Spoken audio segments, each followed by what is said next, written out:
Bonjour à toutes et à tous. Aujourd'hui, je vous propose de voir dans ce texte de Nahum, chapitre 3, les raisons du jugement de Dieu sur Ninive.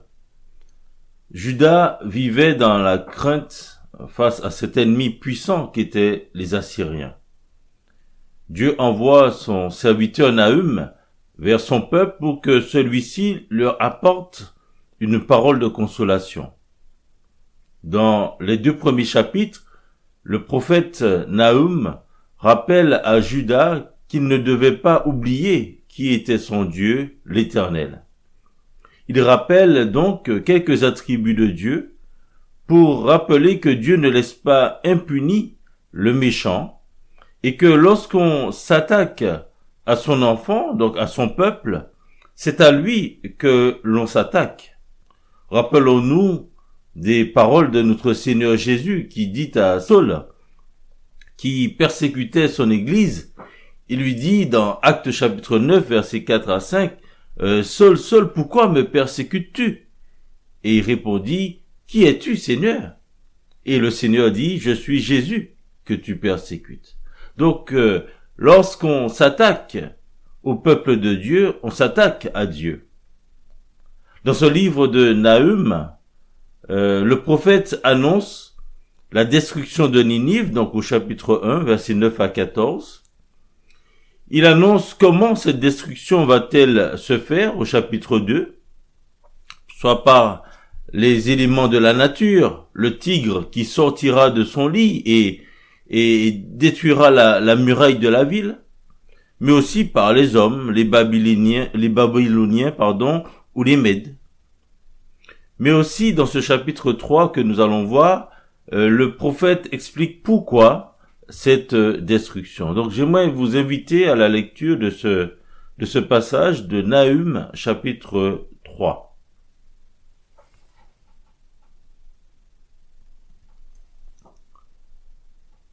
Malheur à la ville sanguinaire, pleine de mensonges, pleine de violence, et qui ne cesse de se livrer à la rapine.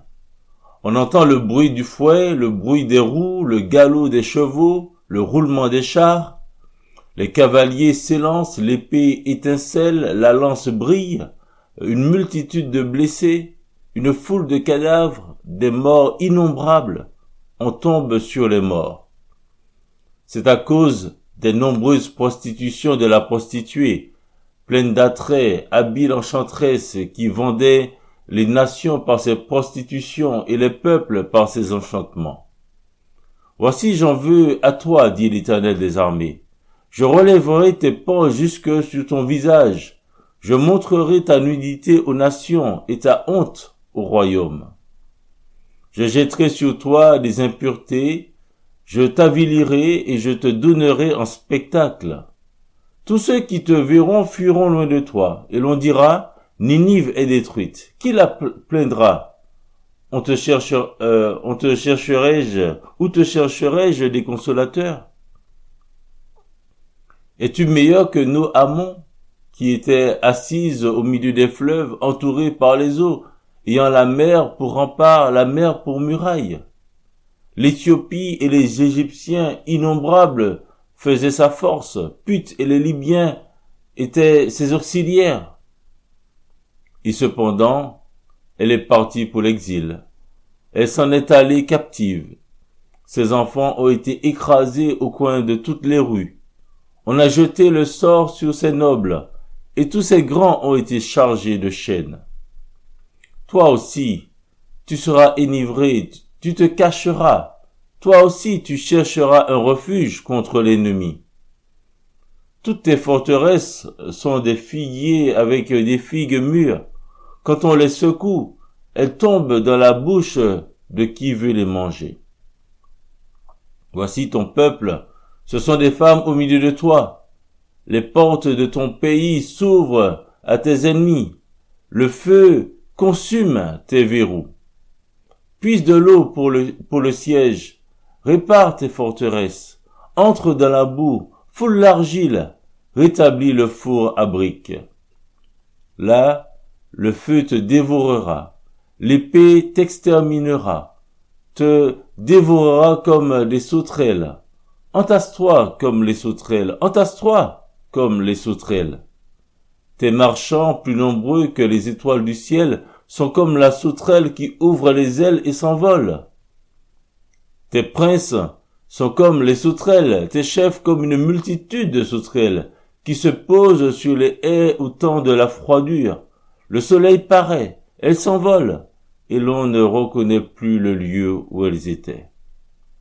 Tes bergers sommeillent, roi d'Assyrie, tes vaillants hommes reposent.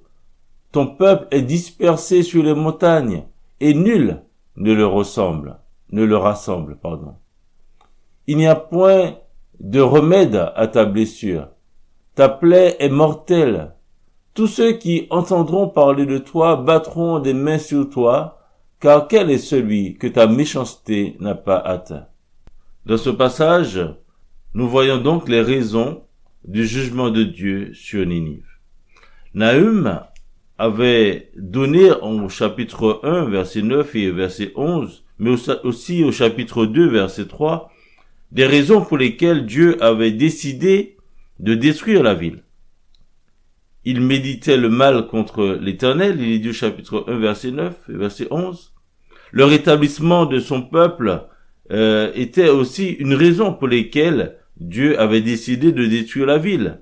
Car l'Éternel rétablit la gloire de Jacob et la gloire d'Israël parce que les pillards les ont pillés et ont détruit leur cep. Au chapitre 2, verset 3. Et là, dans ce chapitre 3, Nahum donne 3 autres motifs pour la destruction de Ninive.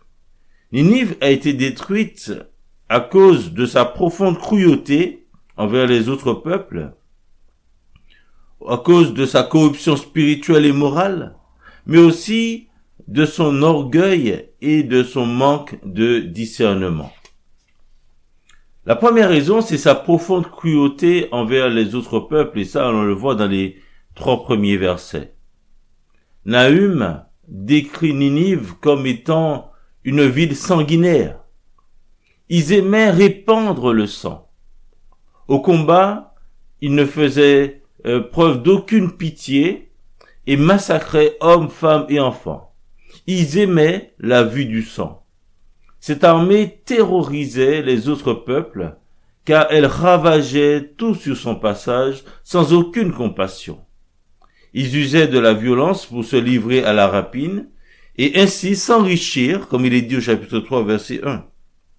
Donc, c'est par la violence que les Ninivites et plus largement les Assyriens ont fait croître leur puissance et leur richesse.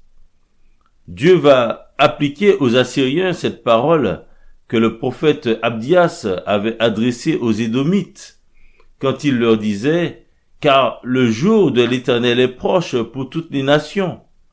Il te sera fait comme tu as fait. Tes œuvres retomberont sur ta tête. » Et ça, on le lit dans Abdias chapitre 1, verset 15. C'est exactement la sentence de Dieu sur cette ville. De la même manière qu'elle ravageait les autres, elle sera aussi disséminée par les armées qui envahiront son pays. Et c'est ce qu'on voit dans les versets 2 et verset 3. La deuxième raison pour laquelle Dieu a décidé de détruire ce pays, c'est à cause de sa corruption spirituelle et morale, dans les versets 4 à 7. Ninive est comparée à une prostituée qui sait user de son charme pour attirer à elle les autres nations dans le but de les spolier et de les dominer. Elle jouait de tous ses charmes, faisant croire aux autres qu'ils pourraient jouir de ses largesses. Mais malheureusement, ces peuples qui étaient fascinés par elle et qui tombaient dans ce piège se voyaient comme prisonniers. Car une fois qu'ils étaient associés par toutes sortes d'accords politiques, militaires ou commerciaux, ils devenaient les esclaves des Assyriens et étaient traités comme tels. Et à cause de tout cela, le prophète annonce que Ninive sera humiliée et elle sera méprisée par les autres nations. Elle sera un objet de raillerie et sera abandonnée par les autres peuples, notamment par ses alliés, et c'est ce qu'on voit dans les versets 5 à 7. Il y a une troisième raison que Dieu donne par la bouche de son prophète, c'est l'orgueil des Ninivites et son manque de discernement, et ça, on peut le souligner dans les versets 8 à 13. À cause de son orgueil, les Assyriens n'ont pas tenu compte de ce qui était arrivé quelques années plus tôt à la ville de Noamon ou Thèbes, que les Ninivites eux-mêmes avaient battu en 663 avant Jésus-Christ avec le roi Assurbanipal. En effet, cette ville située au sud de l'Égypte était une grande ville très prospère. Elle se sentait en sécurité pensant qu'elle avait la mer pour muraille, au verset 8 il est dit cela, et qu'elle était ainsi imprenable. Sa force reposait sur ses alliés, l'Éthiopie, Put, les Libyens et tous les Égyptiens, d'après le verset 9. Et malgré cela, cette ville qui se croyait au-dessus n'a pas pu résister à l'invasion assyrienne. Elle est partie pour l'exil, d'autres en captivité, et bon nombre ont été écrasés au coin des rues. Les grands du pays, les nobles, ont été enchaînés, il est dit au verset 10. Dieu lui pose donc cette question: es-tu meilleur que Noamon? À cause de son orgueil, Ninive se croyait peut-être meilleur que Noamon. Non, cela ne nous arrivera pas. Nous sommes bien plus forts, plus puissants. Rien ne peut nous arriver. Mais le Seigneur lui dit: toi aussi tu seras enivré. Toi aussi tu subiras le même sort, et même plus encore. Car Ninive sera dans la crainte et cherchera à se cacher, n'étant plus maître d'elle-même. Elle constatera la chute de ses forteresses qui succomberont aux attaques de ses adversaires. À côté de ses ennemis, le peuple manquera de force comme une femme devant un homme et ne pourra résister. Et pour terminer, Nahum enfonce le clou dans les versets 14 à 19 en disant que malgré ses efforts pour renforcer ses moyens de défense ou de protection, Ninive sera exterminée et détruite comme lorsque les sauterelles attaquent et détruisent une végétation ou la récolte attendue. Tous ceux qui faisaient sa richesse, tous ses nobles et ses chefs s'en iront, et son peuple se dispersera, n'ayant personne pour les rassembler. Le prophète ajoute au verset 19 que la destruction de ce pays est inéluctable. Il n'y aura pas de remède à sa blessure, car sa plaie est mortelle. À cause de sa méchanceté, les autres nations qui entendront la nouvelle de sa destruction seront dans la joie. Oui, les raisons pour lesquelles Ninive a été détruite en 612 avant Jésus-Christ et qui ont été rappelées dans ce chapitre, c'est justement sa méchanceté et son manque de pitié pour son prochain, sa corruption morale et spirituelle, son orgueil et son manque de discernement. Ces raisons font penser à la condition de l'homme qui ne connaît pas Dieu et des raisons pour lesquelles sa culpabilité est avérée et que le jugement de Dieu est mérité. Et j'aimerais que nous lisions ensemble ce passage de Romains chapitre 3, versets 9 à 20.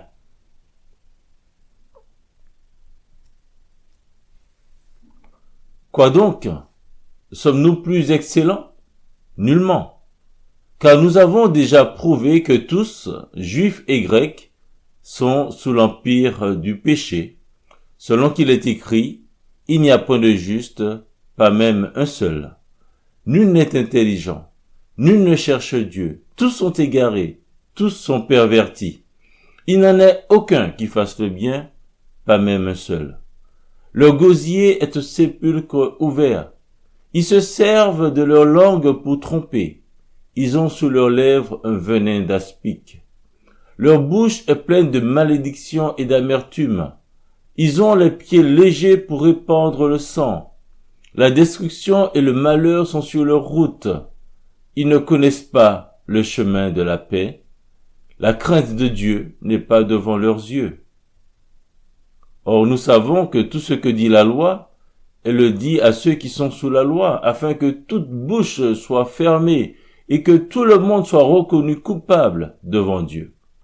Car personne ne sera justifié devant lui par les œuvres de la loi, puisque c'est par la loi que vient la connaissance du péché. L'apôtre Paul dresse ce tableau de la race humaine. Tous sont sous l'empire du péché.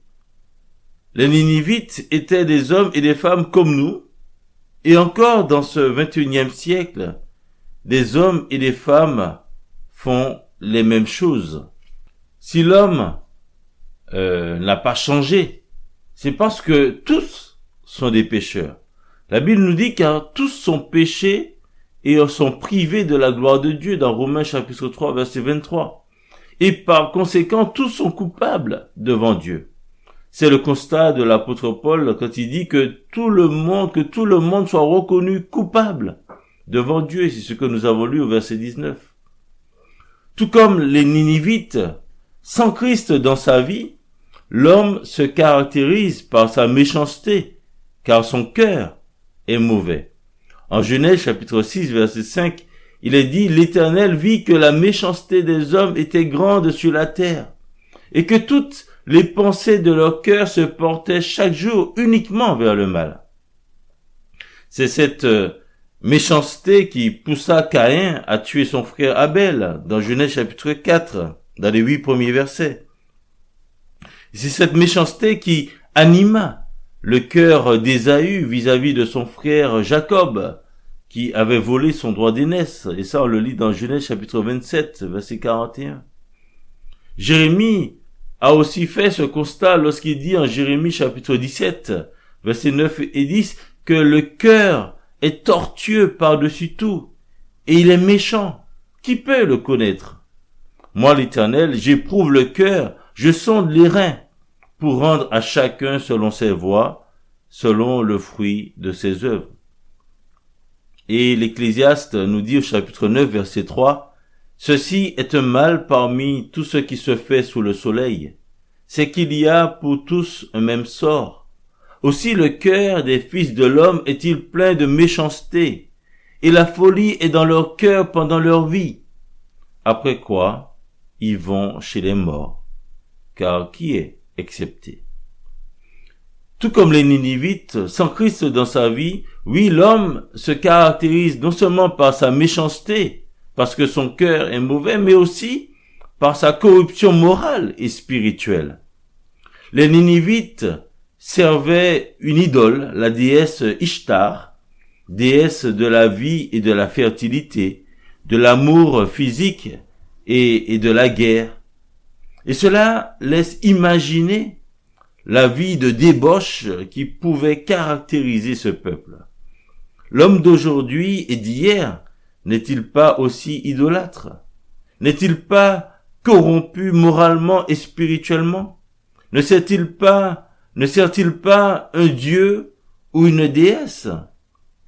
En 2 Corinthiens chapitre 4, verset 4, l'apôtre Paul dit que le Dieu de ce siècle a aveuglé l'intelligence des incrédules pour qu'ils ne voient pas briller la splendeur de l'évangile de la gloire de Christ. Donc, ce Dieu de ce siècle qui est le diable, Satan, a donné à l'homme une multitude de petits dieux ou de petites déesses pour détourner l'homme du seul vrai Dieu. En Ézéchiel, il est dit: mais pour ceux dont le cœur se plaît à leurs idoles et à leurs abominations, je ferai retomber leurs œuvres sur leurs têtes, dit le Seigneur l'Éternel. Et ça, on le lit dans Ézéchiel chapitre 11, verset 21. Tout comme les Ninivites, sans Christ dans sa vie, l'homme se caractérise aussi par son orgueil et son manque de discernement. L'homme orgueilleux pense que le malheur n'arrive qu'aux autres. Mais Ésaïe dit, l'homme orgueilleux sera humilié et le hautain sera abaissé. L'Éternel seul sera élevé ce jour-là. On le lit dans Ésaïe chapitre 2 verset 17. Jacques, mais aussi Pierre, l'apôtre Pierre, rappelle que Dieu résiste aux orgueilleux, mais il fait grâce aux humbles. Dans Jacques chapitre 4 verset 6, mais aussi dans 1 Pierre chapitre 5 verset 5. D'où la nécessité de la repentance pour échapper à la colère de Dieu. Au lieu de résister à Dieu et vouloir vivre sa vie sans Dieu, l'homme doit entendre les avertissements qu'il lui adresse dans sa parole. Et cet avertissement, c'est le même que Dieu avait adressé à ses Ninivites environ 150 ans plus tôt par la bouche de son prophète Jonas. Jonas disait « Encore 40 jours et Ninive est détruite ». Et ça, on le lit dans Jonas chapitre 3, verset 4. 40 jours et Ninive est détruite. Et suite à ce message, les gens de Ninive crurent à Dieu et s'humilièrent devant lui par la repentance. Et Dieu pardonna ce peuple et ne détruisit pas la ville jusqu'à ce qu'elle retombe dans ses travers. Ce message de repentance est encore prêché aujourd'hui. Repentez-vous donc et convertissez-vous pour que vos péchés soient effacés, afin que les temps de rafraîchissement viennent de la part du Seigneur et qu'il envoie celui qui vous a été destiné, Jésus-Christ. C'est ce que Pierre disait dans Actes chapitre 3, versets 19 à 20. Donc ce qu'il faut faire encore aujourd'hui, c'est se repentir, se convertir, se tourner vers Dieu pour que les péchés soient effacés. Et pour cela, il faut croire en Jésus-Christ. Croyez en Jésus-Christ et vous serez sauvés. Mais pour nous donc qui avons mis notre foi en Jésus, pour nous qui croyons que Jésus-Christ est le Messie, le seul sauveur, celui qui peut délivrer l'homme de ses péchés, nous pouvons avoir une conduite qui soit digne de notre Seigneur aussi, en laissant le Seigneur œuvrer dans nos cœurs afin que la méchanceté fasse place à l'amour. Oui, nous pouvons avoir une conduite qui soit digne de notre Seigneur, mais laissons notre Seigneur œuvrer dans nos cœurs pour que ce soit pas la méchanceté qui nous caractérise, mais l'amour. Le commandement de notre Seigneur, quand il dit « Je vous donne un commandement nouveau, aimez-vous les uns les autres, comme je vous ai aimé, vous aussi, aimez-vous les uns les autres. À ceux-ci tous connaîtront que vous êtes mes disciples, si vous avez de l'amour les uns pour les autres. » Ce commandement-là, nous devons le vivre, frères et sœurs. Et ça, on le lit dans Jean chapitre 13, versets 34 à 35. On peut lire aussi Éphésiens chapitre 4, verset 25 jusqu'au chapitre 5, verset 2. L'apôtre Paul nous dit « C'est pourquoi renoncez au mensonge, et que chacun de vous parle selon la vérité à son prochain, car nous sommes membres les uns des autres. Si vous vous mettez en colère, ne péchez point, que le soleil ne se couche pas sur votre colère, et ne donnez pas accès au diable. Que celui qui dérobait ne dérobe plus, mais plutôt qu'il travaille en faisant de ses mains ce qui est bien pour avoir de quoi donner à celui qui est dans le besoin. Qu'il ne sorte de votre bouche aucune parole mauvaise, mais s'il y a lieu quelques bonnes paroles qui servent à l'édification et communiquent une grâce à ceux qui l'entendent. N'attristez pas le Saint-Esprit de Dieu, par lequel vous avez été scellés pour le jour de la rédemption. Que toute amertume, toute animosité, toute colère, toute clameur, toute calomnie et toute espèce de méchanceté disparaissent du milieu de vous. Soyez bons les uns envers les autres, compatissants, vous pardonnant réciproquement comme Dieu vous a pardonné en Christ. Et il dit au chapitre 5, verset 1, « Devenez donc les imitateurs de Dieu comme des enfants bien-aimés et marchez dans l'amour à l'exemple de Christ qui nous a aimés et qui s'est livré lui-même à Dieu pour nous comme une offrande et un sacrifice de bonne odeur. » Oui, le Seigneur veut faire une œuvre dans notre cœur et nous pouvons avoir donc une conduite qui soit digne de notre Seigneur si nous le laissons agir, si nous le laissons œuvrer dans nos cœurs pour que la méchanceté soit effacée et la méchanceté fasse place à l'amour. L'autre chose, c'est que nous pouvons avoir une conduite qui soit digne de notre Seigneur en rejetant l'idolâtrie et la corruption de ce temps, de ce présent siècle. Et toujours dans Éphésiens chapitre 5, maintenant à partir du verset 3 jusqu'au verset 14, et on va lire aussi 2 Corinthiens chapitre 6, à partir du verset 14 jusqu'au chapitre 7, verset 1. Lisons simplement ce que dit l'apôtre Paul à ces églises. Oui, il est important de rejeter l'idolâtrie et la corruption. Alors, l'apôtre Paul, il dit dans Éphésiens chapitre 5, verset 3, « Que la débauche, ni aucune impureté, ni la cupidité ne soient pas même nommées parmi vous, ainsi qu'il convient à des saints. Qu'on n'entende ni paroles grossières, ni propos insensés ou équivoques, choses qui sont contraires à la bienséance, qu'on entende plutôt des actions de grâce. Car sachez-le bien, aucun débauché ou impur, ou cupide, c'est-à-dire idolâtre, n'a d'héritage dans le royaume de Christ et de Dieu. Que personne ne vous séduise par de vains discours, car c'est à cause de ces choses que la colère de Dieu vient sur les fils de la rébellion. N'ayez donc aucune part avec eux.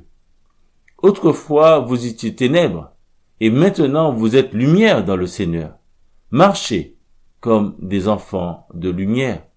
Car le fruit de la lumière consiste en toutes sortes de bonté, de justice et de vérité. Examinez ce qui est agréable au Seigneur, et ne prenez point part aux œuvres infructueuses des ténèbres, mais plutôt condamnez-les. Car il est honteux de dire ce qu'ils font en secret, mais tout ce qui est réprouvé apparaît en pleine lumière, car tout ce qui est ainsi manifesté est lumière. C'est pour cela qu'il est dit, « Réveille-toi, toi qui dors, relève-toi d'entre les morts, et Christ t'éclairera. » Ne vous mettez pas, il est dit dans 2 Corinthiens chapitre 6 verset 14, ne vous mettez pas avec les infidèles sous un joug étranger. Car quel rapport y a-t-il entre la justice et l'iniquité? Ou qu'y a-t-il de commun entre la lumière et les ténèbres? Quel accord y a-t-il entre Christ et Bélial? Ou quelle part a le fidèle avec l'infidèle? Quel rapport y a-t-il entre le temple de Dieu et les idoles? Car nous sommes le temple du Dieu vivant, comme Dieu l'a dit, j'habiterai et je marcherai au milieu d'eux, je serai leur Dieu, et ils seront mon peuple.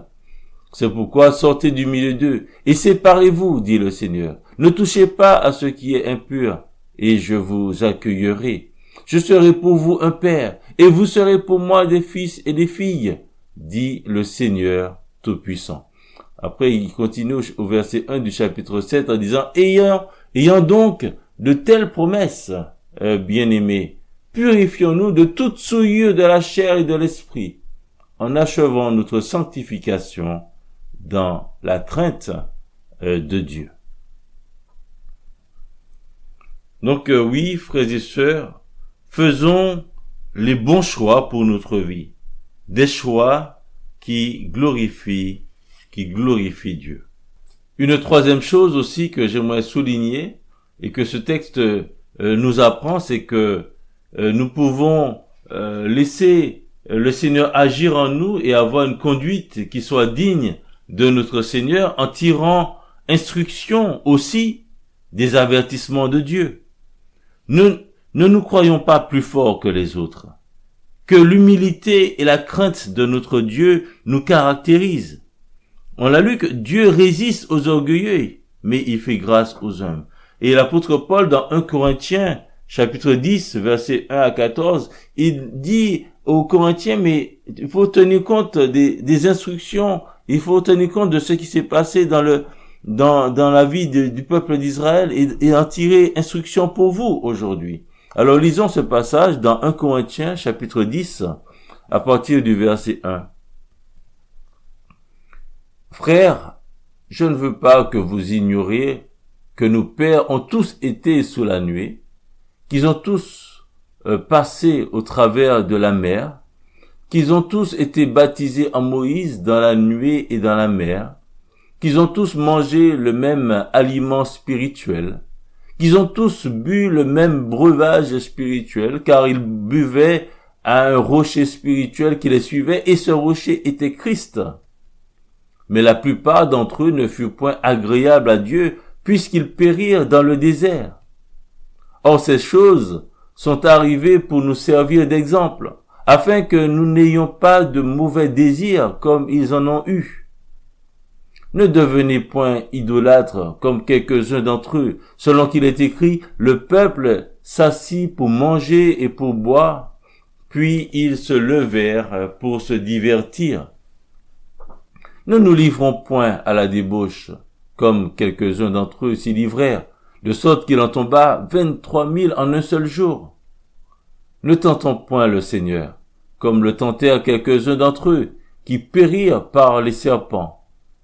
Ne murmurez point comme murmurèrent quelques-uns d'entre eux, qui périrent par l'exterminateur. Ces choses leur sont arrivées pour servir d'exemple, et elles ont été écrites pour notre instruction, à nous qui sommes parvenus à la fin des siècles. Ainsi donc que celui qui croit être debout prenne garde de tomber. Aucune tentation ne vous est survenue qui n'ait été humaine, et Dieu qui est fidèle ne permettra pas que vous soyez tentés au-delà de vos forces. Mais avec la tentation, il préparera aussi le moyen d'en sortir afin que vous puissiez la supporter. C'est pourquoi, mes bien-aimés, fuyez l'idolâtrie. C'est vraiment des instructions que l'apôtre Paul nous rappelle et nous devons tenir compte des avertissements que Dieu nous donne.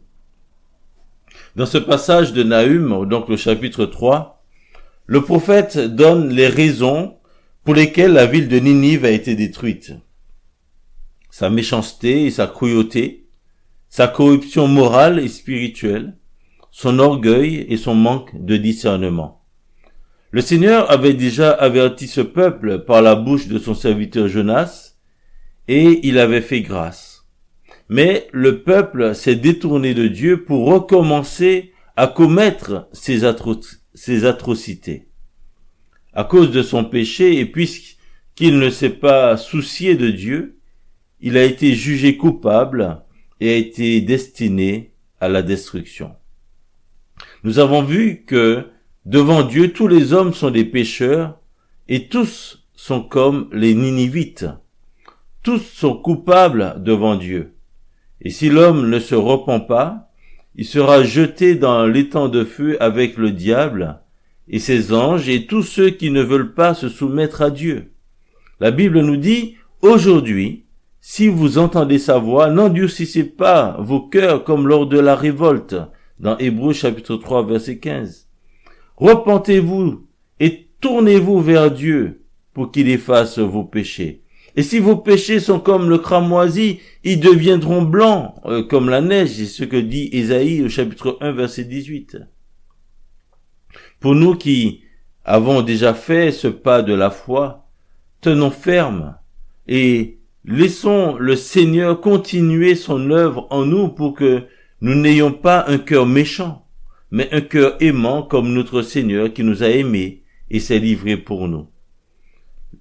Rejetons, frères et sœurs, toutes sortes d'idolâtries et la convoitise de ce monde et tirons instruction des avertissements que Dieu nous a laissés dans sa parole. Et pour terminer, j'aimerais lire avec vous ce dernier passage qui se trouve dans 2 Thessaloniciens, chapitre 1, versets 3 à 12. Nous devons, frères, rendre continuellement grâce à Dieu à votre sujet, comme cela est juste, parce que votre foi fait de grands progrès, et que l'amour de chacun de vous tous à l'égard des autres augmente de plus en plus. Aussi nous glorifions-nous de vous dans les églises de Dieu à cause de votre persévérance et de votre foi, au milieu de toutes vos persécutions et des afflictions que vous avez à supporter. C'est une preuve du juste jugement de Dieu, pour que vous soyez jugés dignes du royaume de Dieu pour lequel vous souffrez. Car il est de la justice de Dieu de rendre l'affliction à ceux qui vous affligent, et de vous donner, à vous qui êtes affligés, du repos avec nous, lorsque le Seigneur Jésus apparaîtra du ciel avec les anges de sa puissance, au milieu d'une flamme de feu pour punir ceux qui ne connaissent pas Dieu et ceux qui n'obéissent pas à l'évangile de notre Seigneur Jésus. Ils auront pour châtiment une ruine éternelle, loin de la face du Seigneur et de la gloire de sa force, lorsqu'il viendra en ce jour-là pour être glorifié dans ses saints et admiré dans tous ceux qui auront cru, car notre témoignage auprès de vous a été cru. C'est pourquoi aussi nous prions continuellement pour vous, afin que notre Dieu vous juge digne de la vocation et qu'il accomplisse par sa puissance tous les desseins bienveillants de sa bonté et l'œuvre de votre foi. Ainsi, le nom de notre Seigneur Jésus sera glorifié en vous et vous serez glorifiés en lui, selon la grâce de notre Dieu et du Seigneur Jésus-Christ. Voilà que notre Seigneur vous bénisse et que nous puissions glorifier le nom de notre Seigneur Jésus-Christ et que nous soyons glorifiés en lui selon la grâce de notre Dieu et du Seigneur Jésus-Christ. À lui seul soit toute la gloire au siècle des siècles. Amen.